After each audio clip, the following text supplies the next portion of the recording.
Next, 22nd chapter, subject matter, stealing the garments, unmarried Gopi girls. According to Vedic civilization, the unmarried girls from 10 to 14 years of age are accustomed to worship either Lord Śiva or Goddess Durgā for pleasing them in order to get a nice husband. But the unmarried girls of Vṛndāvana, they were already attracted by the beauty of Krishna. But when they were engaged in the worship of Goddess Durgā, just in the beginning of Hemanta season, within bracket, Hemanta season is called just prior to the winter season, bracket closed. The first month of Hemanta season is called Agrahāyana, within bracket October and November. All the unmarried gopis of Vṛndāvana began to worship Goddess Durgā with a vow, and after eating haviṣyānna, this haviṣyānna is a kind of foodstuff prepared by boiling together mung dal and rice without any spices or turmeric. Kind of foodstuff is recommended especially to purify the body before acting some ritualistic ceremony according to Vedic injunction. So all the unmarried girls are gopis in Vṛndāvana. They used to worship daily early in the morning after taking birth in the river Yamunā. Goddess Kātyāyanī. Goddess Kātyāyanī is another name of Goddess Durgā. The goddess is worshipped by preparing a doll by hand. These dolls were made out of the sand-mixed earth from the bank of Yamunā. For worshipping any kind of deity, it is recommended in the Vedic scriptures that they can be made in different kinds of material elements. They can be painted, they can be made of metal, they can be made of jewels, they can be made of wood, they can be made of earth, they can be made of grains, grains of plants. In this way, they began to worship the deity. After worshipping the deity, it is the custom of the worshipper to pray for some benediction. So these unmarried girls of Vṛndāvana, they used to pray with great devotion from the Goddess Kātyāyanī, addressing her, "O the supreme external energy of the personality of Godhead, O the supreme mystic power, O the supreme controller of this material world, O Goddess, please be kind upon us and arrange for our marriage with the son of Nanda Maharaj, that is Kṛṣna." The Vaishnavas generally do not worship any other demigod. Srila Narottam Thakur has strictly forbidden that if anyone wants to advance in pure devotional service, he must give up all kinds of worship of the demigods. Now, here we can see that the gopis,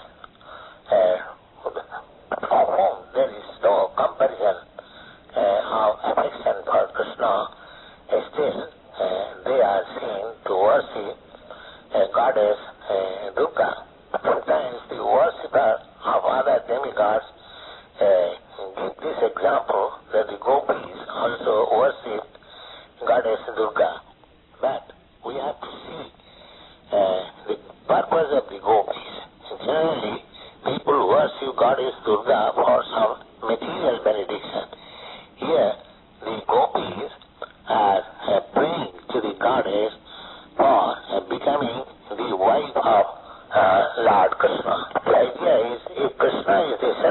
activity, a devotee can adopt any means to achieve that final goal. The gopis could adopt any means for satisfying Krishna or serving Krishna. That is the super excellent characteristic in the life of the gopis. The gopis thus worshipped Goddess Durgā completely for 1 month in order to achieve their goal of life, namely Krishna as their husband. Every day they prayed for Krsna, the son of Nanda Maharaj, to become their husband. They used to go to the bank of the Yamunā to take bath, and while going, all the unmarried gopis assembled together, capturing each other's hand and loudly singing about the wonderful pastimes of Krishna. And thus, very early in the morning, they used to go there to take bath. It is the old system amongst the Indian girls and women that when they go to take bath in the river, they dip into the water completely naked, placing their garments on the bank of the river. As such, the portion of the river where the women and girls take bath are not strictly visited by any male member. In other words, it is still the system that the places for taking bath in the river are differently situated for male members and female members. The Supreme Personality of Godhead, knowing the mind of the unmarried young gopis, in order to benedict them with their desired objective, that is, they prayed for Krsna to become their husband, and Krsna wanted to fulfill their desire.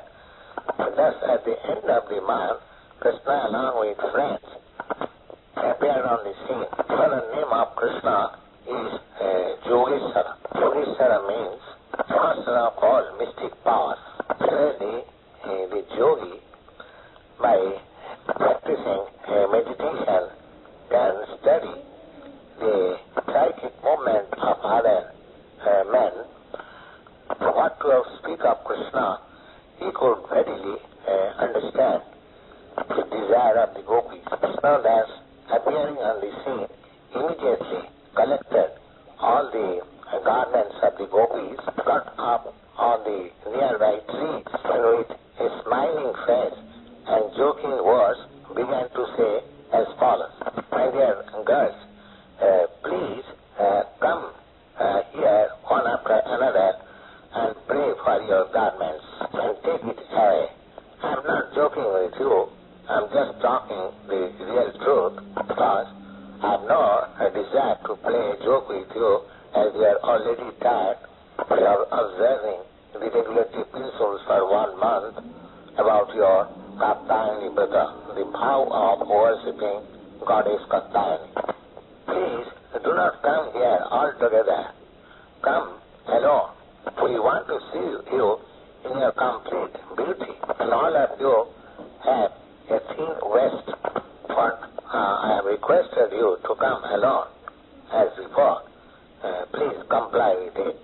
The girls in the water, when heard from Krishna such joking words, they began to look one another and smile. But they were very much gladdened to hear from Krishna such request, because they were already in love with Krishna. Out of shyness, they began to look upon one another, but they could not come out from the water because they were all naked. By hearing the joking words of Krishna, and while they were smiling amongst themselves, on account of remaining in the water for a long time in naked body, they are feeling cold and shivering. But at the same time, by hearing from Govinda the pleasing and joking words, they were also perturbed in their mind with great joy. They began to say, addressing Krishna, "My dear son of Nanda Maharaj, joke with us in that way. It is completely injustice to us. You are very respectable boy because you are son of Maharaj Nanda, and at the same time you are all very dear to us. You should not play joke with us in this way because we are all shivering on account of cold. Kindly deliver our garments immediately, otherwise we are suffering. They began to appeal to Kṛṣna with great submissiveness and addressed him, my dear Samsundara, we are all your eternal servitors. Whatever you order us to do, we are obliged to perform it without any hesitation because we consider it is our religious duty. But if you put such questions which is impossible to be performed by us, then certainly we have to go to Maharaj Nanda and lodge complaint against you. If Maharaj Nanda does not take action on this, then we shall appeal to King Kamsa about your this misbehavior. On hearing this appeal of the unmarried gopis, Kṛṣna answered, my dear girls, if you think that you are my eternal servitors and you are always ready to execute my order, then my request is that with your smiling faces, please come alone one after another and take away your garments from me. It is my order that you should come here and take away your garments. If you do not come here, however, and lodge complaint to my father, I do not care for it because I know my father is old, he cannot take any action against me. When the gopis saw Kṛṣna was strong and determined, they had no other alternative than to abide by the order of Kṛṣna. Thus they, one after another, came out of the water because they are completely naked, tried to cover their nakedness by placing the left hand palm upon the vagina. In that posture they are all shivering, and their simple presentation was so pure that Lord Kṛṣna immediately became pleased upon them. In other words, all the unmarried gopis who prayed to Kātyāyanī to have Kṛṣna as their husband was thus fulfilled. The woman cannot be naked before any man except her husband. The unmarried gopis desire Kṛṣna as their husband, and Kṛṣna fulfilled their desire in this way. Kṛṣna, thus being pleased on them, took their garments on his shoulder and began to speak as follows. My dear girls, you have done a great offense by putting yourself naked in the river Yamunā. By this action, the predominating deity Yamunā, namely Vṛndāvana, has become very much displeased upon you. Please therefore hold your hands and with folded palms just touch your head and bow down before the demigod Varuna in order to be released from the offensive act. The gopis were all simple souls, and whatever Kṛṣna said, they took it as truth. Therefore, in order to be freed from the wrath of Vṛndāvana as well as to fulfill the desired end of their vows, and at last to please their pursuable Lord Kṛṣna, they immediately abided by the order of Kṛṣna and thus become the greatest lover of Kṛṣna, the most obedient servant of Kṛṣna. There cannot be any comparison of the Kṛṣna consciousness of the gopis. Actually, they did not care for any Varun demigod or any other demigod. They wanted always to satisfy Kṛṣna. Kṛṣna thus became felt very much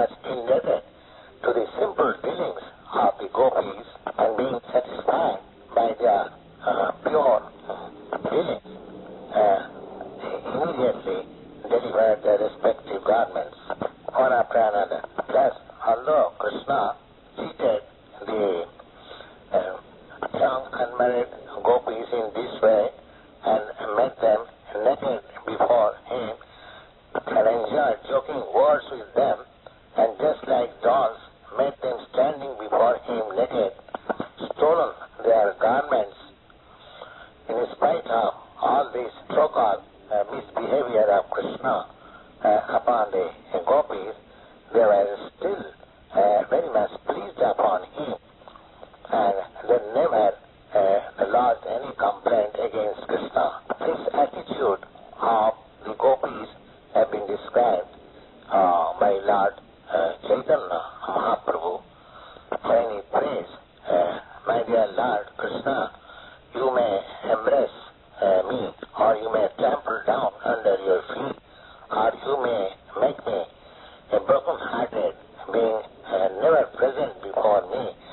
Whatever you like you can do, because you have complete freedom to act, but still, in spite of all your dealings, you are my Lord eternally, and I have no other worshipable object." This is the attitude of the gopis towards Krishna. After this, Lord Krishna being very much pleased upon them, and as all of them desire to have Krishna as their husband, began to say as follows in order to please them. "And they are well-behaved girls,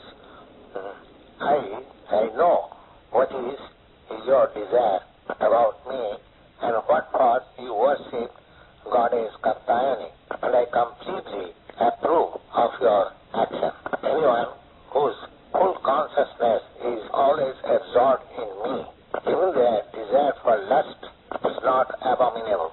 As a fried grain cannot be fructified by swaying, similarly, any desire in connection with my loving service cannot produce any fruitful result as in ordinary karma."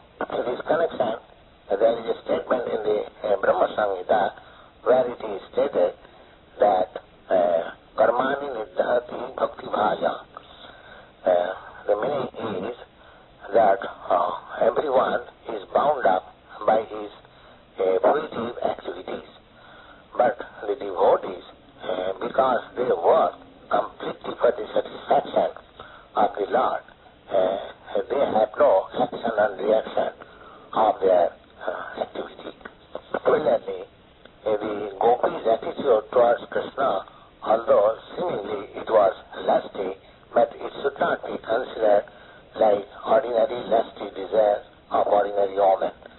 Reason is explained by Krishna himself, and giving the example that as a fried grain cannot produce any more growth of plant, similarly activities in devotional service for Krishna are transcendental to any fruitive result. My dear gopis, your desire to have me as your husband will be fulfilled, because with this desire you have worshipped Goddess Kātyāyanī. So I tell you that during autumn season next, you shall be able to meet with me, and you shall enjoy me as your husband. In this way, Lord Krishna, the son of Gopi, accompanied by his cowherd. Krishna tape number 24, Krishna tape number 24. Just taking shelter of the shade of the trees, he became very happy, and he began to address all the inhabitants of Vṛndāvana and speak as follows. My dear Soko Krishna, my dear Bharuta, my dear Bhadrasen, my dear Siddham, my dear Subal, my dear Arjun, my dear Vishal, my dear Rishabh, just look to the most fortunate trees of Vṛndāvana. All these trees have dedicated their life for the welfare of others. Individually, they are tolerating all kinds of natural disturbance, such as hurricane,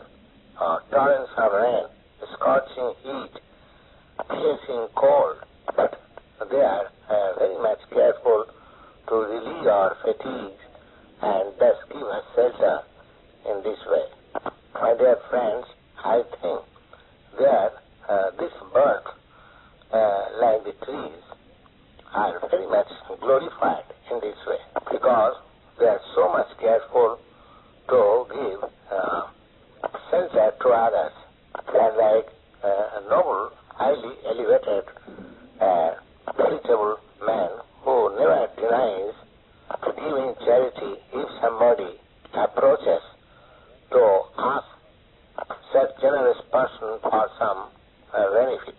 Exactly like that, nobody is denied shelter by these trees.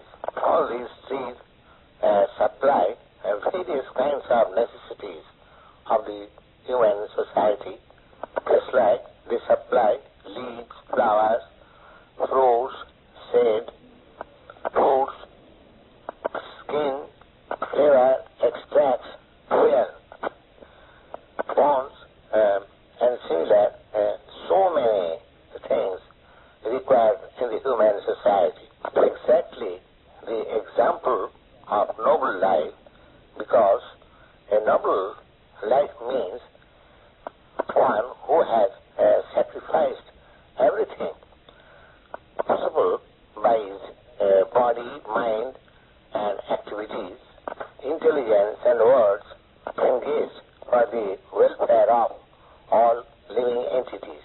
The Supreme Personality of Godhead thus was passing on the bank of the Yamunā through all these nice trees, touching their leaves, bunches, fruits, flowers, twigs, and praising their glorious welfare activities. People of different views may accept about these welfare activities in the human society according to their own views, but exactly the welfare activities that can be rendered to the people in general for eternal benefit is to spread Krishna consciousness movement.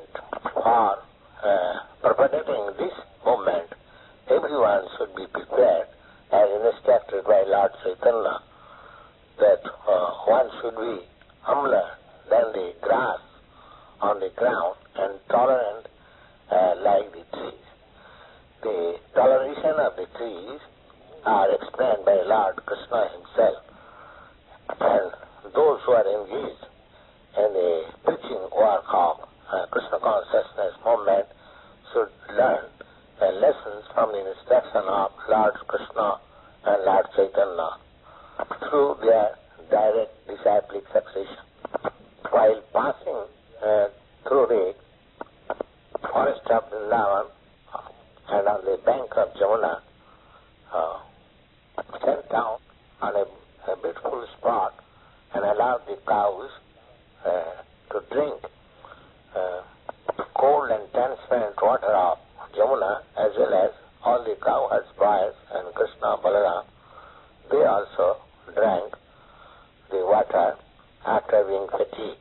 This way, because till morning, after seeing the young gopīs taking bath in the Yamunā, they did not have any breakfast, and therefore, by this time, all of them became very hungry. The cowherd's boy therefore approached Kṛṣna and Balarāma and began to say as follows.